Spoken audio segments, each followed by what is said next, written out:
Okay, so this is the June 2019 WJC edition of maths paper, and we will start on question 1, which is a factorising of a quadratic. So when I factorise a quadratic, the initial thing I bring up is my grid. I put my x squared in the top left. I put my constant in the bottom right, and then these two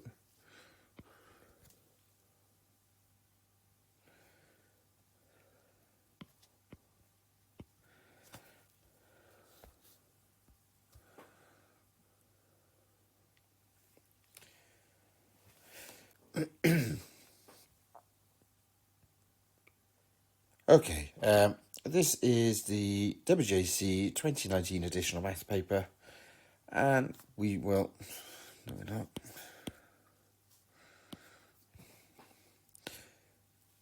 take 3.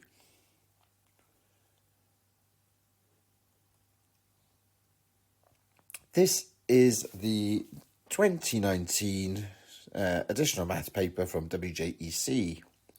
So we'll start on question number 1, which is factorising a quadratic. So if I'm going to factorise a quadratic, then I always use my grid approach. So with the grid, I put the x squared term in the top left, I put the constant term in the bottom right, and then these two in here will make up my 6x. They'll join together to make 6x. I just need to get the numbers right. So I'm going to multiply the 27 by the -5. So these two values, these two numbers that are in here. So I do 27 times -5. If I do that, 27 multiplied by -5 is -135. So what I'm going to do is I'm going to look for two numbers that will multiply to give -135 and add to give 6. Now the first thing I do is I just deal with numbers that multiply to give 135 to start with. So I'm going to have 1 and 135. I can divide it by 3, so I've got 3 and 45. Obviously I can divide by 5, so 5 and 27. 135 divided by 9 is 15. 10 doesn't go into it, 11 doesn't go into it, nor does 12, nor does 13. Okay, so that's it. The next thing is to deal with it being a negative. So if they multiply to give a negative, one of these values has to be a negative in the pair, and one of them has to be positive. Because they add to give an overall positive, it means that the positive numbers have to be the bigger ones. So the negatives would be on.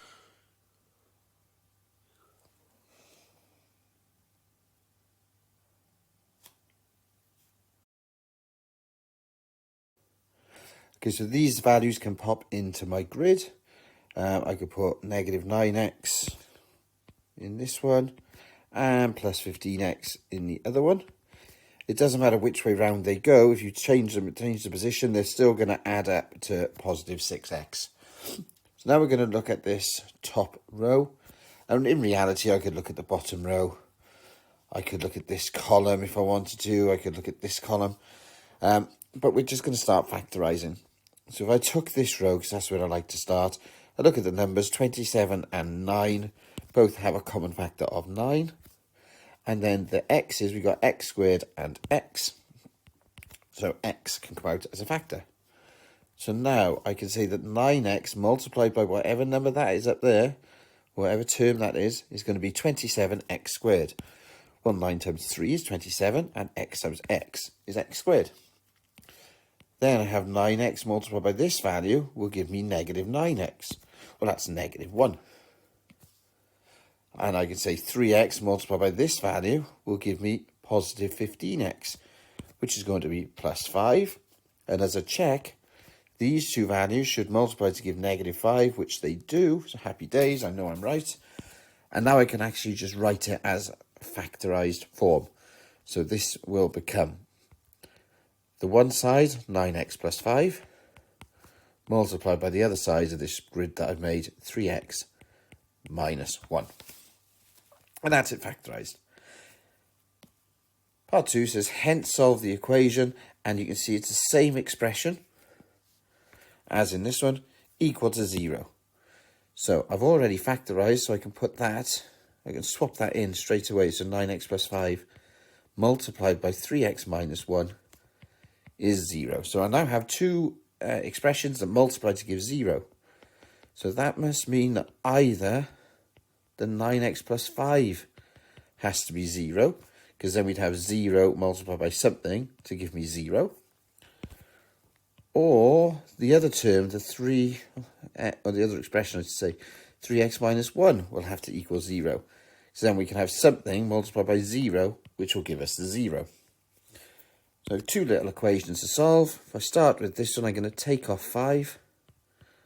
And then to get my x, I am going to divide by 9. So x is negative 5 ninths. Or on this one, I'm going to add 1 to both sides. And then divide both sides by 3. So x is 1/3. Okay, part B is a completing the square question. So we're going to express x squared plus 10x plus 35 in the form x plus a all squared plus b. Okay, so I'm not going to go into the ins and outs of why all of this works, but essentially what we're going to be looking at is these first two terms and putting those into a square. So I can do that by taking the x and adding half of the coefficient. So x plus 5 all squared. Now, if I did work out x plus 5 all squared, that will give me x squared plus 10x, which is good because that's this bit. But it also gives me a plus 25, which I don't want because I'm only focusing on those two terms. So I don't want anything added to it. So I'm going to get rid of it by taking off 25. So if I take off 25, then I'll be left with x squared plus 10x. Because it's plus 25, I've taken 25 away, that's now gone. Now I can deal with the actual constant I do want on there, which is 35. So I can add 35. So if I add 35 to this now, this gives me x plus 5 all squared plus 10. Now that's enough for the question, but I always like to do a little bit more and just explain what everything means. So this plus 5 is inside the brackets. If you have an addition inside the brackets, it moves it left or right, but it moves it the opposite way to what you think. So plus 5 would suggest that you're going to get 5 bigger or move to the right, but you actually move to the left. So this moves left by 5 units. And outside the brackets, is plus 10 is outside any brackets, sends the graph up or down, and it does.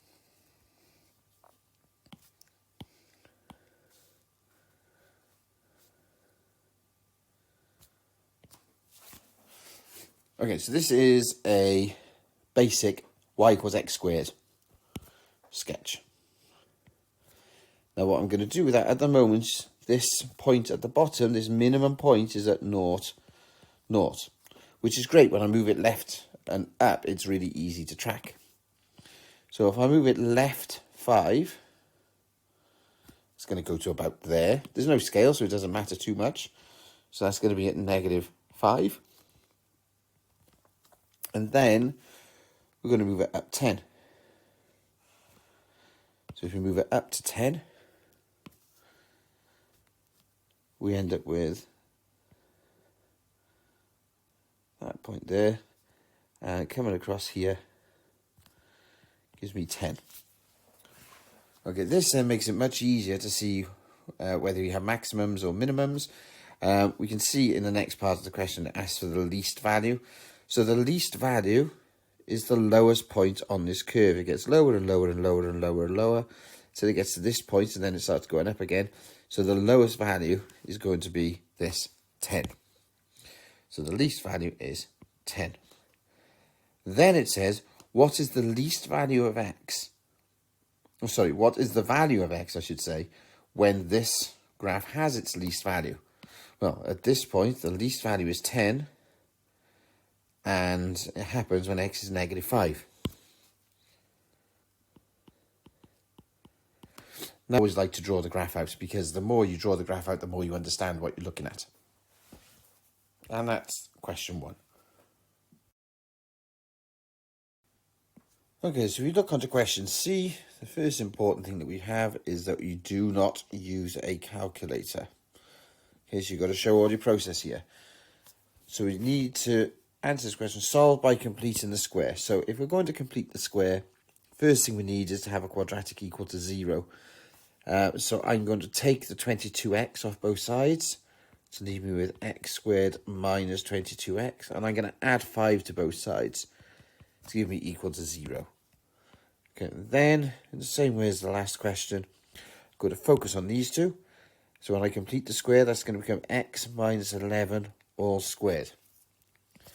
That will give me x squared minus 22x, but it also gives me a plus 121 that I need to get rid of. So my first step is going to be to take off the 121, and then I'm going to put on the constant that I want, so plus 5.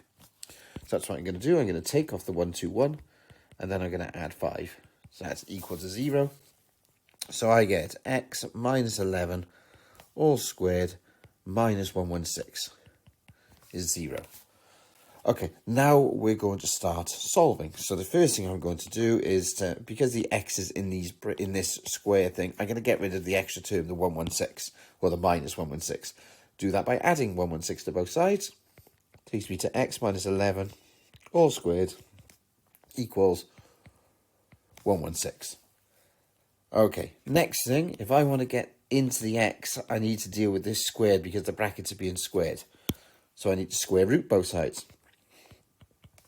X minus 11 equals. So if I know that something squared is 116, that something here could be a positive number or a negative number, because when they're both squared, they could give me 116. So it's a positive or a negative square root of 116. Now, just trying to think whether 116 will simplify. I think it will. We'll be able to simplify the surd a little bit. But it doesn't actually say it needs to be in simplest form. It just says in surd form. So if I want now x on its own, I can just add 11 to both sides. So I can write that as x equals. Now I could write that as plus or minus root 116 plus 11. But we usually would put that 11 out in front and write it as 11 plus or minus root 116. Now, that should be enough because it doesn't say anything about simplest form. But I could write this as 11 plus or minus, well, square root of 116. 116 is 4 lots of 29, so it's the square root of 4 times 29, which is 2 root 29. So I could write that as 2 root 29. But either answer will be okay because it doesn't ask you to simplify.